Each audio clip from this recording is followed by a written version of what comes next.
80s cars were the cars of my childhood, the ones you saw in the magazines, the ones you couldn't afford until now. 80s car culture is back.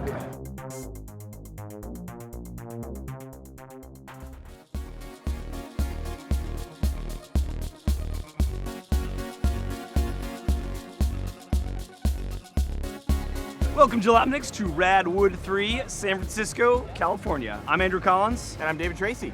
We are here investigating the coolest 80s and 90s themed, not only a car show, but a cultural phenomenon. And we want to know, why is everybody obsessed with these 80s and 90s cars that weren't particularly cool just a few years ago?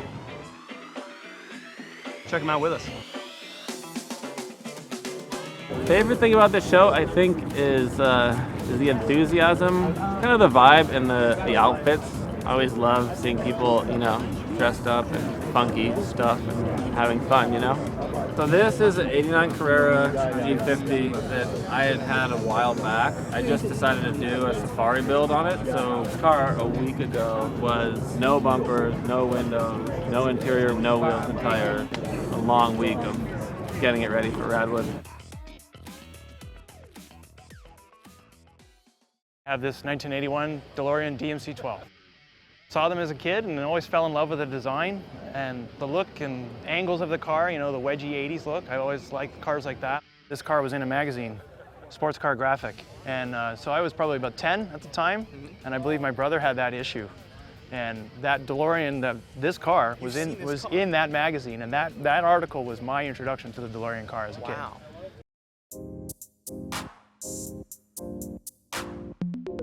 So it looks like we found the truck section. We love trucks, so this is going to be great. We're truck boys for sure, and I see a third-gen Bronchi. Tell me it's an Eddie Bauer. Oh, you know it is. Whoa. Oh my God. Wow, look at the pattern on those seats. Oh, It's great. it's blue. It's not even black. Removable tops. Have you ever seen one of these with the top down, except in American Pie 2? That's true. But I mean, that's There's sort a rad of. reference for you. There were quite a few removable tops in the 80s and 90s that have sort of gone away. You're stuck with true. what, Wrangler, and that's it. There are not on a lot of SUVs. cars left with removable roofs, which is a damn shame. The reason I purchased this car was because this was a car when I was in middle school and high school that you saw people driving around and you thought that's an obscure vehicle then, and it's just an incredibly obscure vehicle now. So I wanted one, I sought it out, and I found one. This is a 91 Mazda Navajo. I think at the time Ford owned Mazda or a part of Mazda, and so they tried to sell them. They were terribly unpopular because no one wanted to buy an SUV from Mazda. Except for the steering wheel and the external badges, it is a Ford Explorer.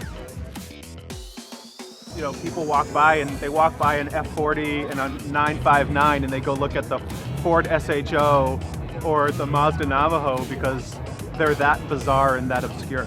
I think that 80s cars will be a fixture just because there's such a cultural phenomenon behind the 80s, but I also think when I went to car shows as a kid, my dad was really interested in the 50s and 60s cars because those were the cars he was growing up with, right? So I think it's progressive, right? It's the cars that you grew up with, whatever era that was, those become the popular cars.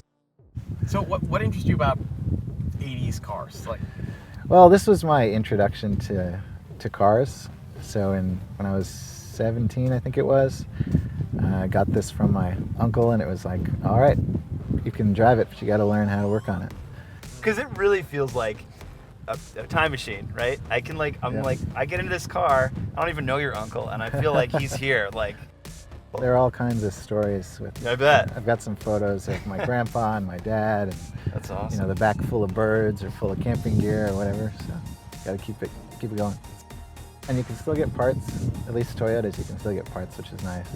And then the Chevy motor is you know, dime a dozen. Especially in the 80s, that was the swaps. Spent a day walking around seeing not only 80s and 90s cars, but kind of reveling in culture, right? Right. That's kind of what makes this show so cool.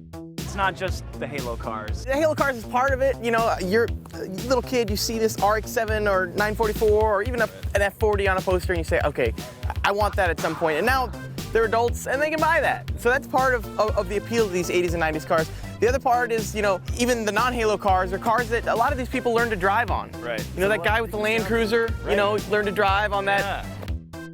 And also, just 80s culture is cool. Squares and plaid, that sort of thing that used to be totally kind of uncool is now back in. Through the power of irony, these things were so lame that they are now cool. And I might even say it's hip to be square. Yep, 80s and 90s cars, Radwood 3. And that's a wrap.